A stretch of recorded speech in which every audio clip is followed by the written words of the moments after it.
dear students. Good morning to Vidyanagar online classes. It's me Anand Kumar, your social science teacher. The last module we discussed about one of the chapter ruling the countryside. So today I would like to discuss the last module of chapter, that is the Blue Rebellion. The last module we have discussed about the system of indigo cultivation, niche and variety cultivation. In that module we discussed that what's the problem of the niche and variety cultivations in our India. So we can discuss the next conditions of that area. There is blue rebellion. Blue means indigo rebellion. In the year 1859, almost thousands of the riots, peasants, indigo farmers from Bengal, they refused to grow the indigo because of this system. In this indigo cultivation and this system, there is two opposite to the peasants. That is why in Bengal region, 1859 period, thousands of the peasants of the riots are starting to refuse the grow indigo in their land. And another one, they are not ready to pay the rent to the planters. As a result, this revolt is spreading to the Bengal region. And these indigo persons attacked indigo factories.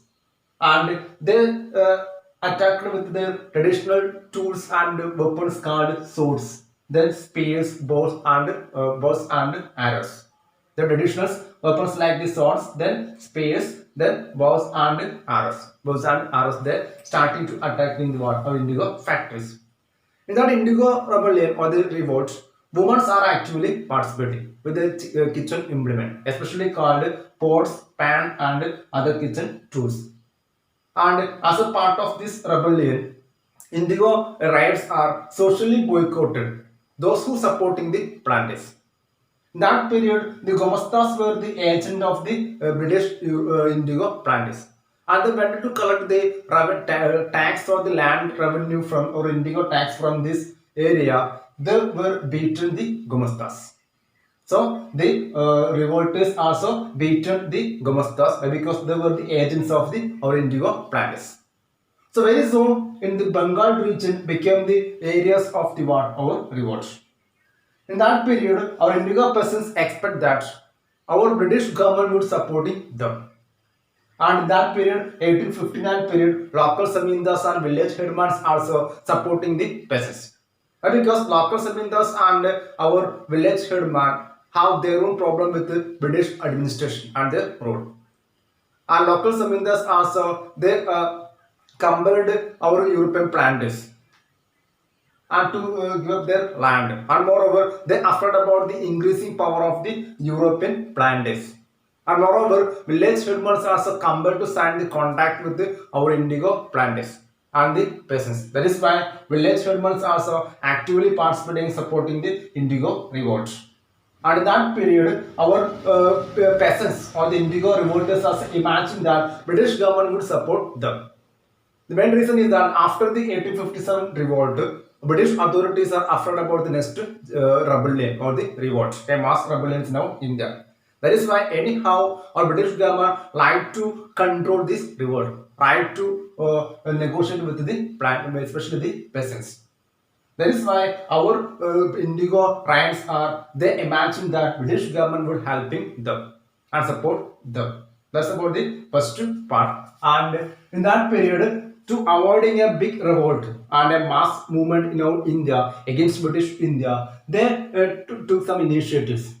They sent the lieutenant governor to the region. A British lieutenant governors also toured the Bengal region in the winter seasons in the 1859 period.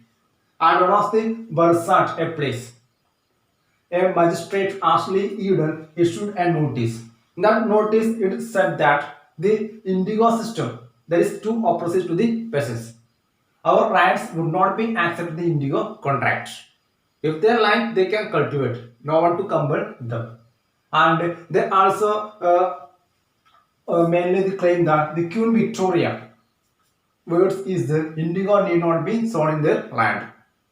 So they maximum try to appease the peasants. And in that period, the intellectual from the Calcutta, they went to the indigo districts and wrote many articles and pamphlets. Thus, his main content is the misery of the rights and tyranny of the planters and horrors of the indigo system. That is why in each and every areas, districts of the Bengal, they became the part of the Indigo revolts. And finally, British authorities are afraid about the spread of Indigo revolts. So they like to protecting the our what life. So they sent to army there. And after that one, our British governments are mainly appointing one commission to study about this revolt and system. That commission is commonly called Indigo Commission. So finally, Indigo Commission submitting the report. Under this report, the plan days are they mainly put forward one hint is that Indigo system and plan days are guilty. The system is too opposite to the peasants. Our indigo peasants in future not need to cultivate in their land in this indigo. So that is the end of this indigo revolt and the recommendations of the indigo commissions in here. So once again, I will explain this part in once again. So in Blue Rebellion of the Indigo Rebellion, the year is the 1859. From the Bengal region, these indigo plantations are starting very wide, mainly in the big areas in the Punjab district area, not Punjab, the Bengal region. And in that period, our indigo rights of the peasants from the Bengal, they are not ready to cultivate the indigo in their land. As a result, the issue is going to widen this period. So finally, the Reds are starting a revolt against indigo planters and their exploitation. And they attack the indigo factories with the traditional weapons. And women are actually participating in the revolts. And in that period, our revolters also socially boycotted the supporters of the planters, especially the gumastas. Gumastas were the agents of the our planters, and they were went into collecting the taxes. So they were beaten by the revolters. And another one is that in 1859 period, local Samindas and our village headmans also actively participating and supporting this revolt. Why? Because they have their own problem with the indigo planters and this system. And next one is that our revolters and riots are expecting that British authorities are helping them because after 1857 revolt, first war of the independence, our British authorities are afraid about the next mass movement in India. So they maximum try to negotiate and solve the issues with our rights. As a part of this one negotiation, a lieutenant governor named by toured in the regions in the year 1857. In Barsa, a magistrate, British magistrate Ashley Uden issued a notice to mainly appease the riots. So the riots would not be accepted the Indigo contract. And Queen Victoria, the Queen of Britain, her word is that indigo need not be especially sown in their land. So finally, the revolt is starting, and intellectual from the Calcutta region they toured the places and wrote many articles in their work, especially in newspapers and pamphlets. And this notice and everything, and the writing is discuss about the indigo system and exploitation of the planters and tyranny of the planters and the horrors of the indigo system. And finally, our British authority went this place with the military protecting the planters. So after the Indigo revolt, British government appointed one commission. The commission is commonly called the Indigo Commission. Indigo Commission study about the issues and the problem, and finally they found that our planters were guilty, and indigo not be cultivated in their land in future. So that's about this one. And after that one, we discussed that now India, our Bengal region, our indigo planters are shifting their area from especially Bengal to Bihar region. In Bihar area, they're starting the many plantations, indigo plantations. During this period, our synthetic dye is invented in our Europe. So indigo demand is mainly reduced and it exists in our European market. As a result, in Bihar region, indigo lost their market price. So these systems are two operations in the Bihar region. And Bihar region, the exploitations and operations of the indigo plantations is widened. Our peasants from the or riots from the Bihar region, they welcome Gandhiji to their issues. So Gandhiji visited the Bihar, a place called Champaran. And Gandhiji studied about the problems and finally starting a satyagraha against the indigo system and exploitations of the planters against the indigo peasants. So that satyagraha is commonly called Champaran movement or Champaran Satyagraha in the year 1970. This satyagraha was one of the first satyagraha in our India by Gandhiji. So that's about this module and system. So for the sake of understanding, I would like to discuss in this part in Malayalam. Okay. ഇവിടെ ഇതിൽ പഠിക്കാനുള്ള blue rebellion ആണ്. Last മൊഡ്യൂളിൽ പഠിച്ചു എന്ത് ഡിസ് cultivation and writing cultivation. അതിന്റെ ഇഷ്യൂസും problems ഒക്കെ നമ്മൾ പഠിച്ചു കഴിഞ്ഞു. അപ്പോൾ ഇതിൽ ഒരു ഇൻഡിഗോ പ്ലാന്റേഴ്സിന്റെ എക്സ്പ്ലോർട്ടേഷൻ കൂടിയപ്പോൾ ബംഗാൾ റീജിയനിൽ നമ്മുടെ എസ്പെഷ്യലി ദി റൈറ്റ്സ് കർഷകർ എന്താണ് ഇൻഡിഗോ കർഷകർ സമരത്തേക്ക് വരികയാണ്. അവർ ഇൻഡിഗോ അവരുടെ മണ്ണിൽ എന്താണ് കൃഷിയെ റിഫ്യൂസ് ചെയ്യാൻ വിസമ്മതിക്കുകയാണ്. അതിന്റെ ഭാഗം കൊണ്ടാണ് പ്രശ്നങ്ങളും കാര്യങ്ങളും കൂടുകയാണ്. അങ്ങനെ 1800 എസ്പെഷ്യലി 59 1000-ഓളം എന്താണ് ഇൻഡിഗോ കർഷകർ അവരുടെ മണ്ണിൽ നിന്നും ഈ ഒരു ഇൻഡിഗോ കൃഷിയില്ല എന്ന് പറഞ്ഞുകൊണ്ട് മടിച്ചു നിൽക്കുകയാണ്. അതിലൂടെ ഇഷ്യൂസിന് കാരണമായി ഒരു വോട്ടിലേക്ക് മാറാണ്. അവർ പ്രധാനമായിട്ട് ട്രഡീഷണൽ വെപ്പൺസാണ് ഉപയോഗിച്ചത്. അതുകൊണ്ട് ബ്രിട്ടീഷുകാരെ അറ്റാക്ക് ചെയ്യാൻ തുടങ്ങി. വുമൺസും ആക്റ്റീവായിട്ട് പാർട്ടിസിപ്പേറ്റ് ചെയ്തു അവരുടെ കിച്ചൺ ഇംപ്ലിമെന്റും കാര്യങ്ങളും ഉപയോഗിച്ചുകൊണ്ട്. അതേ സമയത്ത് ഒരുപാട് ഫാക്ടറികൾ എന്ത് അറ്റാക്ക് ചെയ്തു. അപ്പോൾ പിന്നെ നമ്മുടെ ഇൻഡിഗോ പ്ലാന്റേഴ്സിനെ സഹായിക്കുന്ന തോട്ടമുടമകളെ സഹായിക്കുന്ന ഒരുപാട് ആൾക്കാർ ബോയ്ക്കോട്ട് ബഹിഷ്കരിക്കാൻ തുടങ്ങി. അവർ ഒറ്റപ്പെടുത്താൻ തുടങ്ങി. അതിന്റെ ഭാഗമായിട്ട് ഗുമസ്തന്മാരെ എന്ന് പറഞ്ഞ ടീംസ് ഉണ്ടായിരുന്നു. അവർ നമ്മുടെ IndiGo പ്ലാന്റേഴ്സിന്റെ best സഹായികളായിരുന്നു.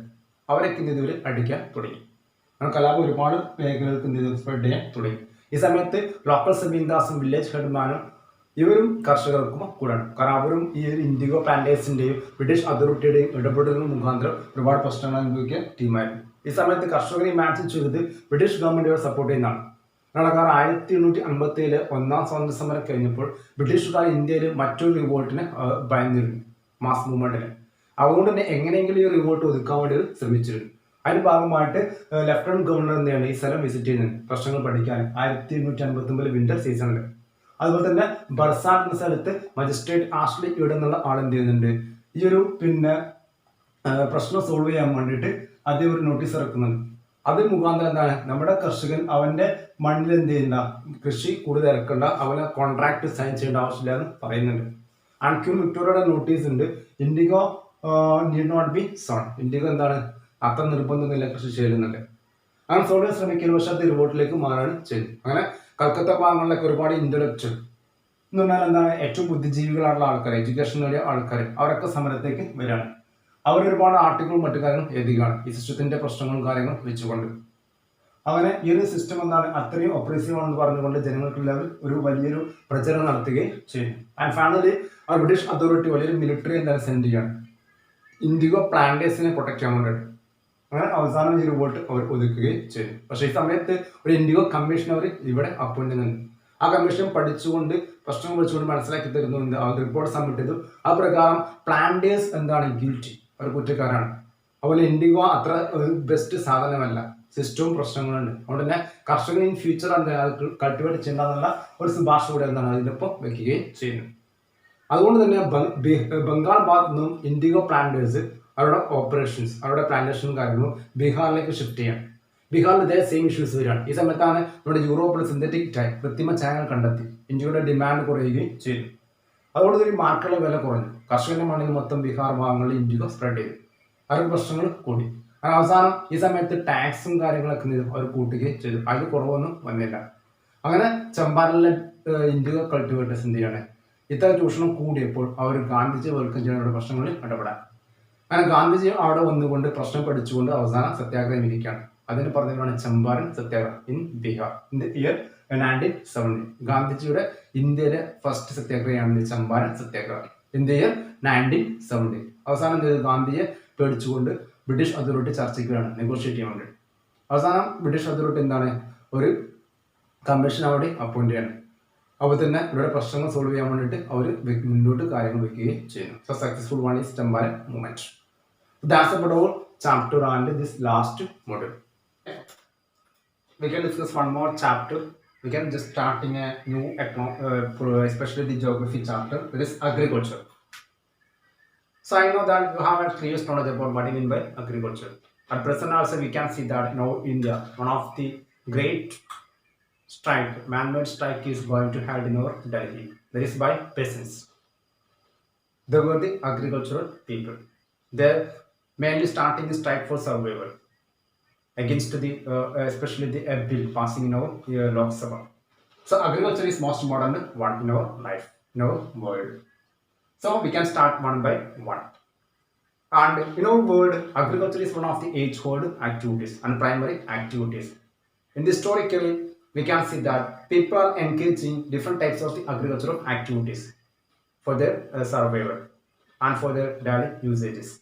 So, first of all, we can discuss by an economic activities. In a country, there is existing three types of the economic activities.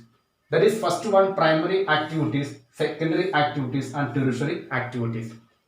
These are the economic activities that are producing the goods in different way. So first of all, we can discuss about the primary activities. Primary activities mean by are connected with the extractions and production of the natural resources. Are connected with the extractions and the production of the natural resources. Directly depend upon the natural resources. That is commonly called primary activities. Best example we can say that agriculture, fishing and gathering. Agriculture, fishing and gathering. And second one is commonly called secondary activities. Secondary activities that is including the processing of these resources, natural resources, and to make different goods with the help of the tools and machines and industry. And this is commonly called secondary sector or the secondary economic activities. It including the manufacturing of the steel, then baking of the bread and weaving of cloth. So other type of the productions that is including and processing the natural resources directly. Best example we can see the industrial area. This sector is one more name industrial sector and economic activities. With the help of the industries and small scale industry, they are producing widely and using the our natural resources. And third one is commonly called tertiary economic activities. It is providing services to the both primary and secondary economic activities, producing different goods and providing services. That is why it have another name that is called service sector or service economic activities. Just example, we can say that transportation, then mainly banking, then insurance and IT and everything including the tertiary economic activities. So that's about the three sectors and economic activities existing in one country. So last one discuss about the tertiary sector or the economic activities, providing services to the production of the goods. Mainly the secondary and primary sector. And example, banking, insurance, then IT and transportation, everything is included. So I already mentioned here agriculture, that including the growing of crops, fruits, vegetables, and rearing of the livestock. Everything is commonly called agriculture. Growing of the crops, fruits, vegetables, and rearing of livestock are included. Livestock means cattle and that related things before producing the milk and other things. And in our world, we can say that almost 50% of the people are directly engaging in the agricultural activities. Now, in India, two-thirds of the people are dependent upon agriculture for at present in their livelihoods. And for agricultural expansion and the production, that needed the favorable topography, then soil and climate. Then only we can expect in the good agricultural productions in one country. And in arable land is needed. Arable land is meant by the cropped land, cultivated land. Cropped land is commonly called arable land. Then agriculture, different culture is existing in our world. That is the first one, sericulture. Sericulture means by for commercial purposes rearing the silkworms with the help of the mulberry trees and another one and producing the silk, natural silk. That is called sericulture. Sericulture also mean by commercial rearing silkworms and production of the silk. Second one, pisciculture. That's mean by breeding of the fish in prepared tanks or the ponds. Breeding of the fish is in tanks and ponds are commonly called pisciculture. Now Kerala, a lot of the people and youth are at present engaging in the pisciculture. And third one, viticulture, mean by cultivations of grapes. Cultivations of the grapes means by the viticulture. The last one, horticulture. Horticulture mean by the large scale production of the vegetables, flowers and fruits for commercial purpose. Large scale production of the our vegetable, flowers and fruits for commercial purpose is commonly called horticulture. So we discuss that. First one, sericulture, commercial rearing of silkworms. Then pisciculture, breeding of the fish in the tanks and prepared ponds. Then viticulture means cultivation of the grapes in large scale. And last one, horticulture means by the vegetables, flowers, fruits and on the commercial usages. So that's about the today's module. I hope that you understand this area. It's very simple word. You have previous knowledge about this all things. That is why I don't like to explain Malayalam. So I think that I hope that you understand very well. And if you have any doubt about this model, you can ask me through WhatsApp or just message. Okay, thank you. Have a nice day.